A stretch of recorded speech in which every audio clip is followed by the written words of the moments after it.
Alright, yeah, welcome back to some more Magic Arena, and this week we're going to be taking a look at a brand new list for our weekly series. This is one that I've actually been playing a lot in the best of ones, because I haven't really had these sideboard cards for it, but today that changes. So, we're going to be playing a Gruul Nikya list. So this is kind of a mid-range ramp kind of strategy, built around the card Nikya of the Old Ways. It's a 5-mana 5/5 legendary creature. It says you can't cast non-creature spells. However, the upside is, whenever you tap a land for mana, add 1 mana of any type that land produced. So effectively, it doubles mana.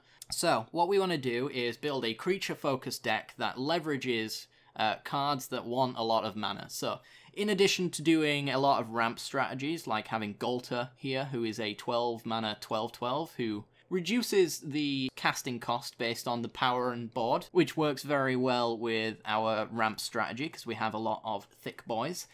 We also have Ravager Worm down here as well. Sees not that much play, but I think it is a super solid card if you can get it down early enough, which we can absolutely do. 3 red and double green for a 4/5 with Riot, which means Riot is a strategy we're going to be using quite a lot in this deck as well, so I should explain. When a creature with Riot enters the battlefield, you get to either give it haste or put a 1/1 counter on it, so that bodes quite well with Ravager Worm, because it means that Ravager Worm can be a 5/6 which kills nearly every single creature in the format without dying as well, so the one modal ability there to fight target creature you don't control is very useful at destroying like flyers and things like that in game 1 when we don't have that many ways of protecting ourselves from flyers. It can also destroy a land with an activated ability that isn't a mana ability. So, we can destroy treasure maps, treasure coves, we can destroy Search for Escanters. Those are basically the 2 biggest transform lands in the format right now, so being able to kill those is kind of useful. It's not going to come up too much, but against the control matchup, when we're making uncounterable creatures, you know, being able to destroy Escanter so our opponent can't find answers is very powerful indeed. We also have Carnage Tyrant for the control matchup as well. 6 mana 7/6, cannot be countered, and it has hexproof, which means it can't be targeted, and it has trample as well, so it's going to go right through anything in most creature matchups. So that's the kind of stuff that we're going to be ramping into on our top end. Now, I should mention that the reason why Nikya is so powerful is actually because we're going to be comboing her with Skagan Hellkite, and this is one of my favourite dragons in the format at the moment.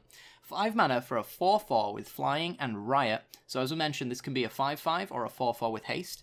You can pay 4 mana to deal 2 damage divided as you choose among 1 or 2 targets, so planeswalkers, players, creatures, but you can only activate this if it has a 1/1 counter on it, which means on its own, what you need to do with that Riot is you need to put a counter on it.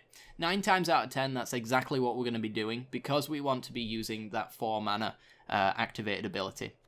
With Nikya out, because she's doubling all of our mana, she essentially says that 2 lands is 4 mana. So if we tap 2 lands, which we'll almost certainly have, we can activate Skagan Hellkite to deal 2 damage to whatever we want. We can divide that however we want as well, which means against aggro matchups, if this thing resolves with a Nikya in play, the game is already over, because we can pretty much just kill everything that our opponent ever plays. And if we don't need to kill a creature, we can sink it into a planeswalker or the player as we're swinging through as well. Hellkite deals an absurd amount of damage, and it kind of plays around Settler Wreckage in that sense as well, because this is about the only creature we care about swinging in with. The rest of them can be just roadblocks. Speaking of roadblocks, Nullhide Ferox is here.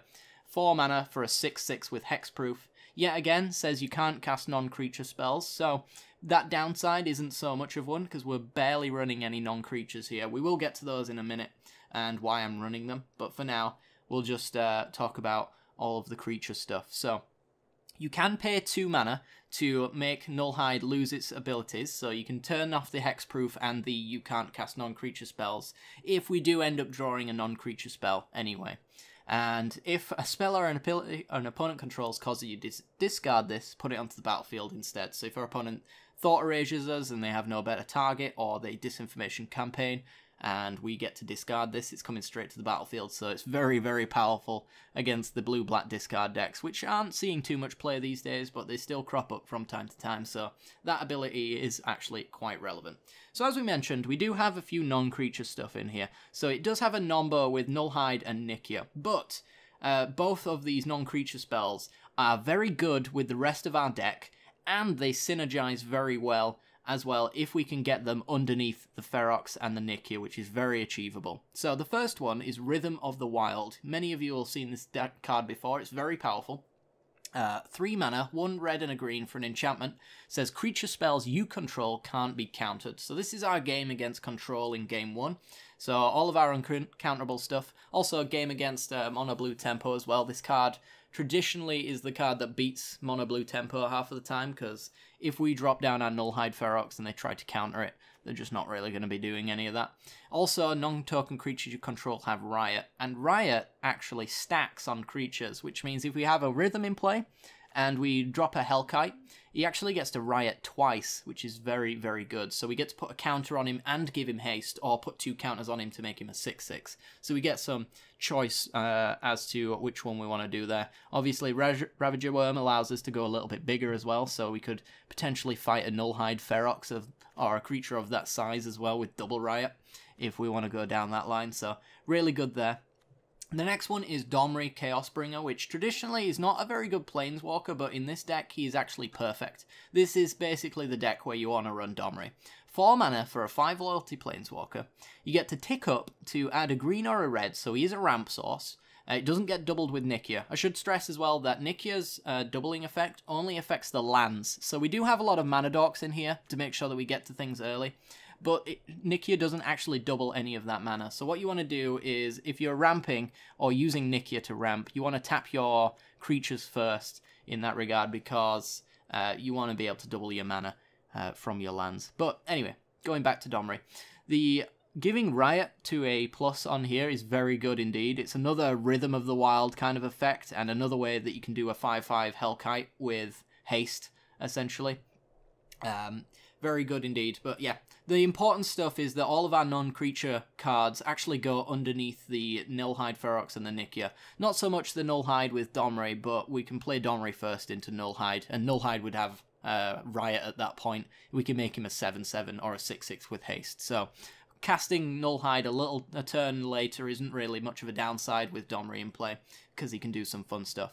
The -3 is absolutely insane as well. Look at the top 4 cards of your library. You may reveal up to 2 creature cards from among them and put them into your hand. Put the rest on the bottom of your library in a random order.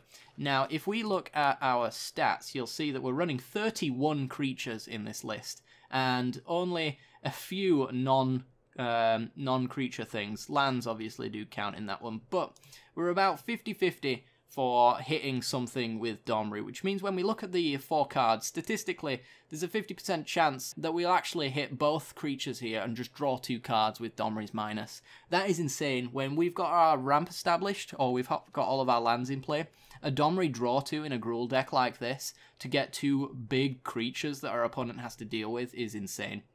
The -8 is pretty bad. I wouldn't really ever use the -8. I've used it once and I was underwhelmed when I did it, so I would mostly ignore this one, but it is an option all the same. You get an emblem with, at the beginning of each end step, you get to make a 4/4 red and green beast token with trample. It's okay, I guess. If you've got some excess loyalty to throw away, then you could do that, but if you've got excess loyalty, the likelihood is that you want to be using the -3 anyway, so I would mostly ignore the -8 unless you want to get really greedy.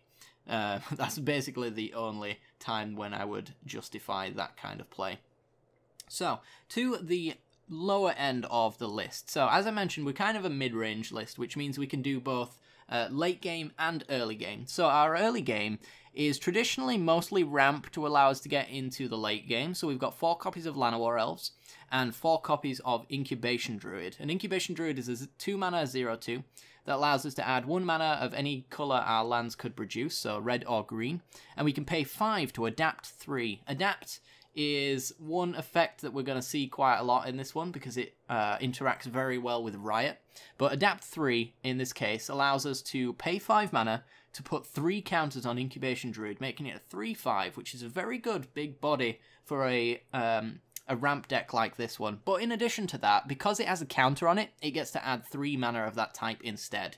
Which means if we follow up Incubation Druid after something like a Rhythm of the Wild or a Domri, putting 1 counter on Incubation Druid has the effect immediately activated, which means Incubation Druid adds 3 mana. This deck adds an absurd amount of mana, and Incubation Druid is partially the reason for that. If we can get like Llanowar Elves into Rhythm, into Druid, we are very much on the way to just having perfect mana for the rest of the game, and nothing will be out of range of being casted for us.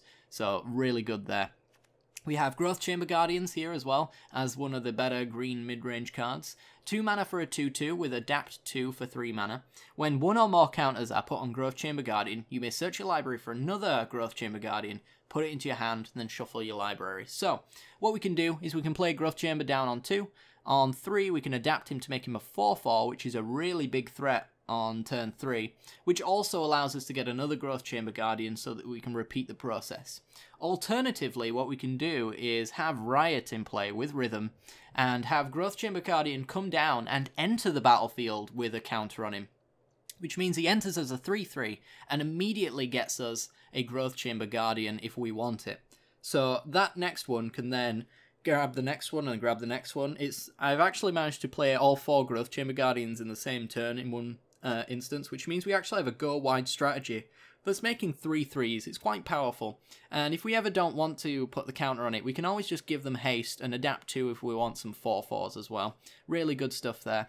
Finally, Thorn Lieutenant, a 2 mana 2/3. When it becomes the target of a spell or ability an opponent controls, you get to create a 1/1 green elf warrior creature token. Very good against mono red to slow our opponent down. This deck actually does pretty well against mono red, despite not having any life gain to stop half of the burn. That is one of the few times when mono red will take us down, is when they're running more of a burn strategy rather than a creature strategy. But if they're into the creatures, then Thorn Lieutenant is a roadblock that they can't deal with. They can Lava Coil Thorn Lieutenant, and we get a 1/1 in its place. So the removal that they play on Thorn Lieutenant to try and push through some damage is not going to work the first time around. We're always going to get that extra 1/1 to block if we really want it. It also has a mana sink here as well. 6 mana, Thorn Lieutenant gets +4/+4 until the end of the turn, which means that this is a big boy, and this deck is capable of activating that twice in the late game as well. So that's essentially the deck. I want to talk a little bit about the excess mana as well, because we've mentioned all of the ways of ramping into it, but the fact that Nikya doubles mana, we have extra ways of spending that mana as well, so it should be noted. The main one, of course, the mana sink, which is essentially a deck that's generating a lot of mana wants a mana sink, and a mana sink basically means if you've got excess mana, you need a place to spend it. So in this particular list, we have Skagan Hellkite paying 4 mana to give us a Twin Bolt effect. We have Thorn Lieutenant that's allowing us to give a +4/+4. We have Incubation Druid, which we can spend 5 mana to make it a 3/5. And Growth Chamber Guardian, we can spend 3 mana to make a 4/4. So we have a lot of places in this deck to spend all of the excess mana that we're generating. The main way is with Skagan Hellkite. This is the main win condition of the deck, so it should be noted that we are going to generate a lot of mana, but we have lots of places to spend it as well, so we're really not too worried about that kind of stuff. The mana base is pretty simple. We got 10 forests, 6 mountains, 4 rootbound crags, and 4 stomping grounds. We are skewing slightly more into the green because of the early game here. We don't really need the red mana until turn 2 if we have any of our mana dorks in play, but likelihood is like 3rd turn we need red mana. We do need some double red for Skagan Hellkite, so we're not going completely into like green with a light splash here because of all the single reds.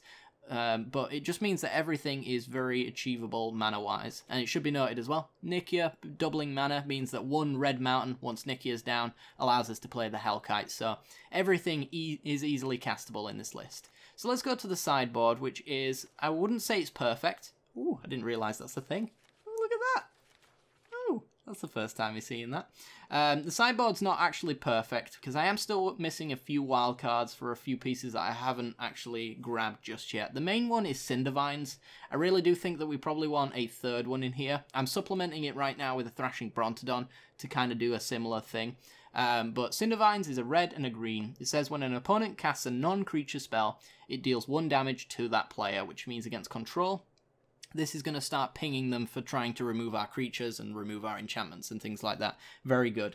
Against the Nexus decks as well, which is still a thing in best of 3, it also allows them to no longer go infinite, because Nexus of Fate pings them for 1, so they need to deal with Cindervines before they can win in that sense as well, so they have to go with that plan. We can also pay 1 to sacrifice it to destroy an artifact or an enchantment, which in most cases is going to be something like Wilderness Reclamation or Serturous Canter.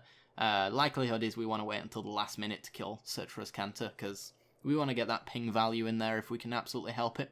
But yeah, I really do think a 3rd copy of Cindervines over Brontodon is probably the ideal situation. We have 2 copies of Gruul Harpooner. Should mention that the sideboard as well is kind of transformational in a sense.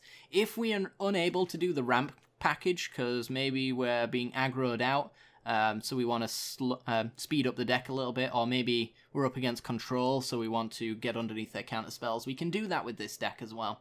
We have Gruul Harpooners as a replacement effect. This kills Thief of Sanities in some cases. It's here for Drakes mostly. 2 mana 3/2 with Reach. The Undergrowth allows us to give it +X/+O, where X is the number of creatures in our graveyard, and then have it fight creatures. So we need 1 creature in the yard for Gruul Harpooner to be able to kill an Enigma Drake or a Crackling Drake. We could also bring it in with a Rhythm of the Wild Riot token as well, though, which would cover that just fine. Come on now. Why is it being mean? There we go. 2 copies of Thrash Threat. Thrash is the main reason for this running card here. We have 2 hybrid Gruul mana. Instant speed. Target creature you control deals damage to its power to target creature or planeswalker you don't control. So, it is planeswalker removal, because a lot of our creatures are capable of pinging the vast majority of a planeswalker's loyalty off in one go. So that's one way of doing it. But if the effect there is not going to be useful, we do have Threat on the other side. 2 red and a green allows us to create a 4/4 red and green beast token with Trample. So it has a little bit of redundancy. The Threat side is always going to be useful. The Thrash side is occasionally going to be useful. It's the one that we're aiming for the usage on. But if we don't manage it, then we can just drop a Threat, which is a legitimate threat. A 4/4 with Trample is very annoying in this format. Against the aggro matchups, we can bring in the Fiery Cannonade if we don't want to go the slow round. Then we can bring in the Cannonades, which kills all of their stuff. If they have any higher toughness, then the rest of our creatures that are going to drop down following it are going to deal with that just fine as well, so not too fussed about that. Brontodon, as we mentioned, is kind of a stand-in for the 3rd Cindervines, but it allows us to destroy enchantments or artifacts, but it's also a big boy against the aggro matchups, so it's still quite useful. If we want to speed up the game, we have 4 copies of Gruul Spellbreaker here. This is the best way to speed up the game. It also allows us to play around Settle the Wreckage. 3 mana for a 3/3 with Riot and Trample, so it can either be a 3/3 haste with Trample or a 4/4 with Trample.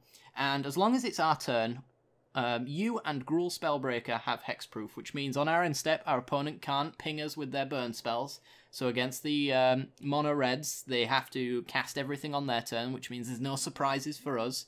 Also, they can't target us with any other situations, like Settle the Wreckage is the big one here. But also, Gruul Spellbreaker having hexproof, again, means that they can't target the Spellbreaker to kill it, so if they're holding up their removal, we can bring in Gruul Spellbreaker as a finisher with a 3/3 haste right against the control matchups and just destroy them. Finally, 1 copy of Immortal Sun, because we are capable of ramping into it when it lets me. Just let me. There we go.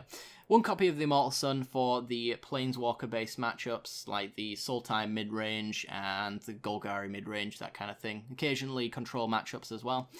6 mana legendary artifact stops players from activating Planeswalker loyalty abilities. So we want to bring out our Domries if we do end up including the Immortal Sun. For the most part, there are obviously situations where you could probably run both of them, since it is a one-of anyway. The likelihood of them appearing at the same time is a little low, but it can potentially give you a dead card, so it is something to keep in mind. It also allows us to draw an additional card every single turn as well, which is very good against the control matchups, because they like to 1-for-1 their counter spells against your creatures. Obviously, they're going to have a little bit of trouble with that if we get down our rhythm in time, so that might necessarily not be too bad of a thing. It also reduces costs of spells, which is very powerful. We're already kind of creating extra mana anyway with our Nikya.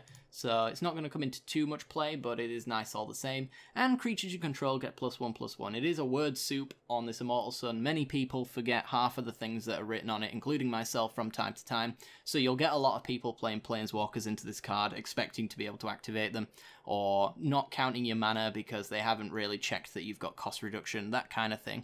So that's essentially the deck. I hope you guys enjoy this one. It is a Barrel of Laughs to play, and it's been doing quite well for me. In the best of ones. I haven't played it too much in the best of threes, but we're going to be playing that together and seeing whether or not this deck actually has any legs in that format. So without further ado, before you go, be sure to like and subscribe. If you want to check out the deck list, the link is down below as well, so you can export this list yourself. It is a hell of a lot of fun. Whether it's competitive or not is to be decided, but it does win quite a fair bit of the time. And when it wins, it's a hell of a lot of fun to play. So I'm all about the fun. Hopefully you guys are too. And without further ado, I will leave it off here. I'll see you next time. Bye-bye.